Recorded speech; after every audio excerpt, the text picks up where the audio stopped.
Talk back with another match preview. There's 9 games left. It's getting to the business end of the season now, so we want to be looking to get all the points we can, and maybe that title charge is on.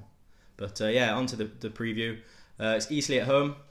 It's done a full circle because this is actually the first preview we did of the season. Yeah, it was. For the away leg. It's a decent distance for the travelling fans. It's about 170 miles, so you're looking at roughly just over 3-hour drive. So fair play to any Eastleigh fans making the way up. Yeah, I was actually at one point today. I was sure that it was going to be behind closed doors the way things were looking, but Boris has got it under control, and we can all just mingle at sporting events. So yeah, seems the safest thing. But I'd have been gutted. Not to say they won't happen in the future. I don't know how many more games we'll get down at Meadow Lane this season, but I think Harrogate is a big, because we're going to have a massive crowd. Yeah. But we'll see. Hopefully not. Yeah, we're going on to stats. I love stats. Love stats. Love a good football stats. So, obviously, George said lost 1-0 on the opening day. McCrory and Doyle, straight reds. Poor start to the season. Now not sit third on 60 points, 10 points behind the leaders. And Eastleigh sit quite far down in 16th on 46 points, but they have got one game in hand over Notts.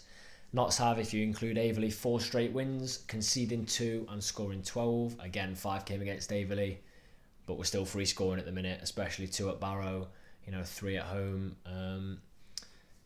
It's positive times. We're scoring and we're not conceding. On the other hand, Eastleigh, going in the other direction, have 4 goals in their last 4 goals in their last 5, but conceded 8. So, that they're conceding 2 a game at the minute. Mm-hmm. They're not really in danger of relegation. They're not ever going to challenge for playoffs, I don't think, unless they mount a massive charge. So this is a game, even with 9 games to go, against a team that might not have the pressure on them. Whether that's a good or bad thing, we'll have to see. Potential banana skin, I think, though. Potential. Yeah. That takes on to players to watch for Eastleigh, though. We'll go straight in with Andrew Boyce. His familiar name. He was on loan briefly at Notts in the 15-16 season, wasn't he? 3 games, I think he played. Yeah, many fans probably don't even remember him. But he's a key player for Eastleigh this season, so definitely one to watch out for. Yeah, another one, quite a big name in National League, especially a few years ago. Danny Hollands, he's been at Charlton, hasn't he? Bournemouth, I believe. Used to be a really good player, so he's got loads of experience. 34 years old. It's his 3rd season at Eastleigh, and he's played in the 30s every season, so still going strong at 34. He's also got 10 goals. For a 34-year-old midfielder, it's not bad at all. And he is a good player, so they seem to be quite an Asian team, don't they? Yeah. I remember they had Reader Johnson, and he scored on the opening day. Quite old. Backing that up, Tyrone Barnett, 34 years old again. Journeyman striker. I mean, he's been at Cheltenham, Port Vale, Bristol City, Peterborough. Been right around. I believe he's never scored double figures until this season, where he's currently on 11. And including 2 games ago, he got 2 goals with a 94th minute winner away at Chorley. So, decent player, but I think for players to be really troubling our defence, they've got to be on the top end, because if we kept Scott Quigley quiet, didn't we? Yeah. I think a lot of these players we've mentioned, we've done really well up against this season, especially strikers. Moving on to team news for Notts now. I'm not going to drone on about the same old injuries that we all know about. I'm just going to go on to a big positive, for me anyway. Bagan's loan has been extended to the end of the season. I think that's great. Considering his performance against Barrow at such a young age. I said it in the player ratings, he's such a young-looking player. But that's all it is, because he's a class above for me.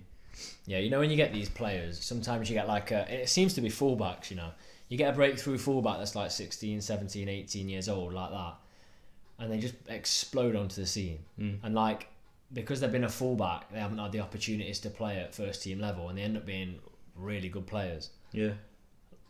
You just seem to get them at the minute. I think he's very good players, and I think he's got very long legs on it, and I think that helps him stride down the wing. I do. He looks like he's, as soon as he gets the ball, it looks like he can drive. Marauding fullback. Really the thing is as well, with a loan extension like that as well, he wants to be here. Coxie said it in his pre-match. If we got promotion, with the ties that Ardley and Coxie do have with Cardiff, could we potentially see a permanent move? But you could never say no. I know he's highly regarded at Cardiff, but really good player. Yeah. Buzzing with that one. We've got the right people behind the scenes, I think, but we'll see.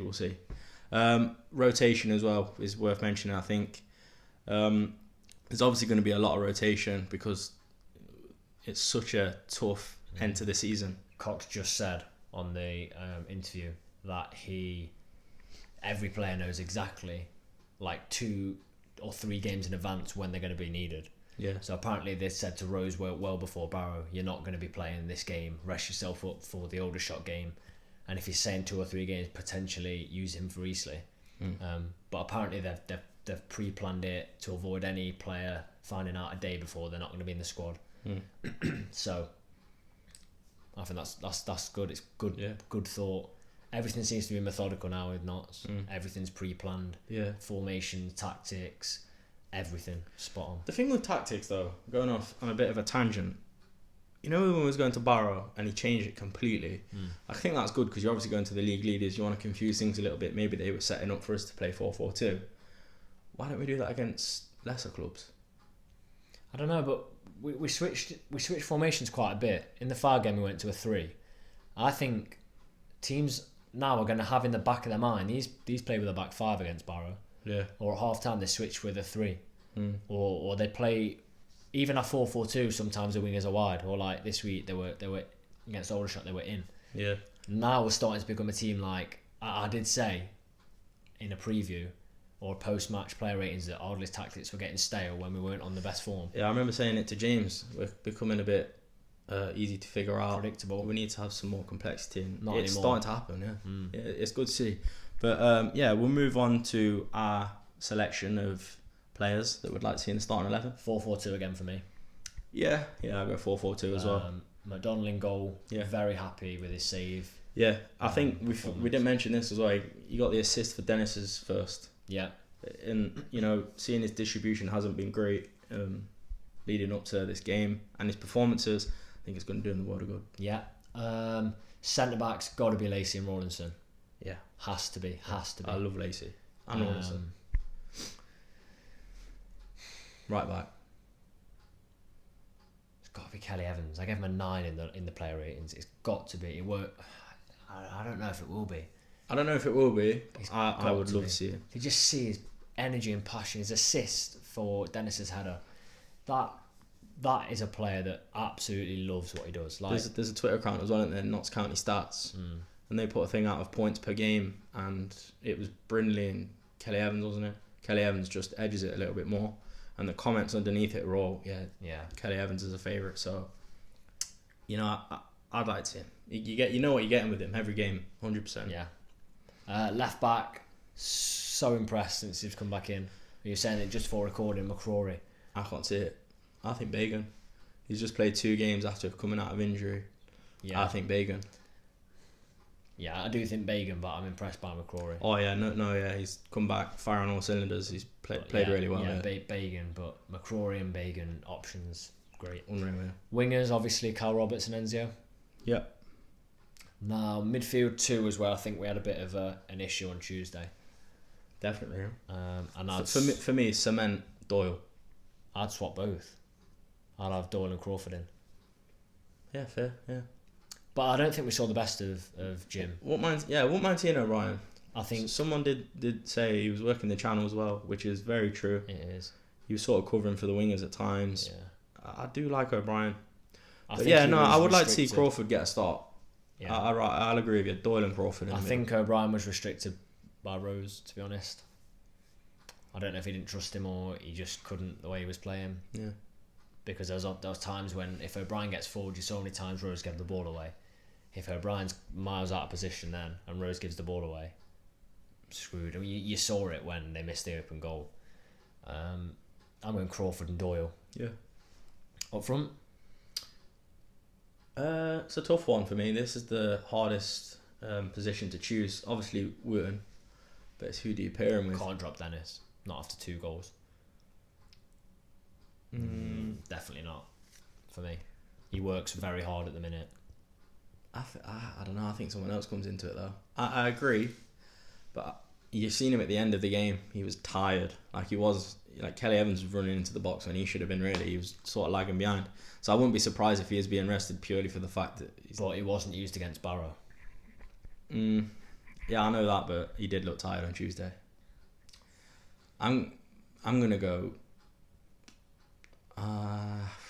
If it's not Dennis, it's Thomas. I don't know. I'd like to see the Wilson come in.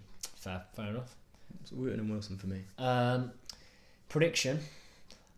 I think we're free scoring at the minute. We've got goals from absolutely everywhere on the pitch. Everywhere. I can see us scoring 3 again. Yeah, I think can as well. I think it'll be another 3-1. I think 3-0. I think we're going to tighten it up a bit. I do. I think we're going to start better because it's going to have been drilled into us that what happened on Tuesday was awful. Yeah. So, yeah, 3-0 for me. I'm going 3-1 again. I think Roberts will get one as well. He's since he scored that. Yeah, unbelievable. I think Dennis will get 1, Roberts 1, and Wotton 1. I think I could even see Roberts 2. Yeah, I was going to say I think Roberts will get a couple and an assist off Wooten's head. Fair play. As always, if you've enjoyed our videos, we do try and get them out as regularly as possible. Please subscribe to the channel. We're nearly on 750, which is crazy, isn't it? Subscribers, would love to get that by the end of the Eastleigh game. Also, your lineup and score prediction is always welcome. And if you can get down to Mead Lane on Saturday, get behind the boys.